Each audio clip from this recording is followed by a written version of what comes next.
अब पैसा समाज के इकट्ठे करके बेईमान कहीं के, पैसा समाज का और मनमानी अपनी। समझ में आया कि नहीं? नहीं करते ऐसे ही, पैसा समाज का इकट्ठा करो, मस्ती अपन मारो। इसका कितना बड़ा पाप लगता है आपको पता है? मैंने वज्रसेन जी आपको 1100 रुपये दान में मंदिर के लिए लिखा है कि भैया ये अपनी विद्यालय में या जो भी है आपका, कि भाई मंदिर में हमने किसके लिए दिए थे? तुम्हारे वीतरागता के पोषण के लिए दिए हैं। अगर हम राग के पोषण शंकर जी के मंदिर में नहीं दिया था मैं, तुम्हारे नाचने कूदने के लिए थोड़ी दिए मैंने 1100 रुपये।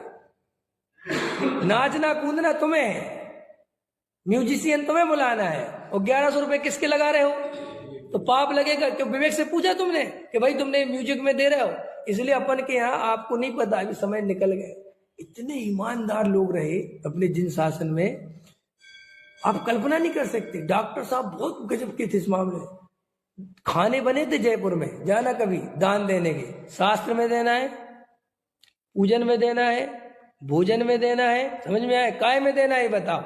ऐसा मुझे शास्त्र में देना है। तो दादा कहते थे इसकी पर्ची शास्त्र की कटेगी और इसकी भावना के अनुकूल इसका पैसा शास्त्र में ही जाना चाहिए, भोजन में तुम नहीं भेज सकते। अगर तुम भोजन में भेजोगे और उसने दिया है शास्त्र के लिए तो तुम्हें पाप लगेगा। ये धर्म की व्यवस्था सोच समझ के लेना। तुम तो सोचते हो मंदिर की व्यवस्था ले रहे और हो सकता है नरक जाने की तैयारी कर रहे।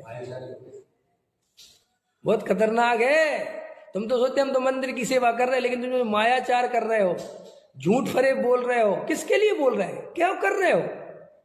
क्या करना हमें मायाचारी करके? भाई तू जानते, तूने जिस काम के लिए दिए हम तो वो करेंगे।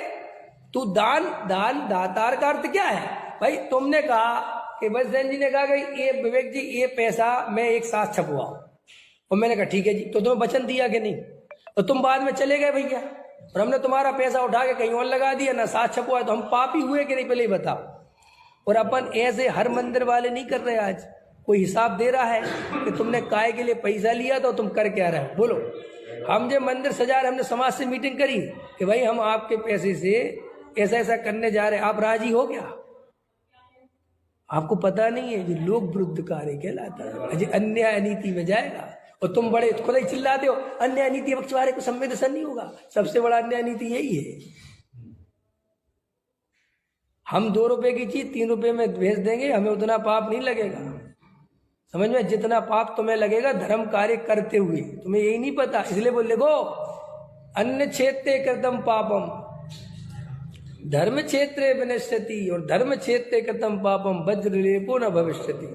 धर्म के क्षेत्र में जितनी सावधानी चाहिए आप इसकी कल्पना है। इसलिए जब मंदिर के तुम जो भी होते हैं, क्या होते हैं, अध्यक्ष मंत्री फंत्री, बन तो जाते हो, तुम्हें पता नहीं है कि तुमने क्या आफत मूल ली है। और तुम बेहोश तो हो, ये तो हम जानते हैं, क्योंकि जब बेहोश ही आदमी बनते, होश वाला तो बने ही नहीं। समझ में? जिसको होश आ जाए वो तो कहे दादा बिल्कुल नहीं चाहिए, चूल्हे में गया। क्यों? क्योंकि इतनी सोने कसाए है भैया व्यर्थ की।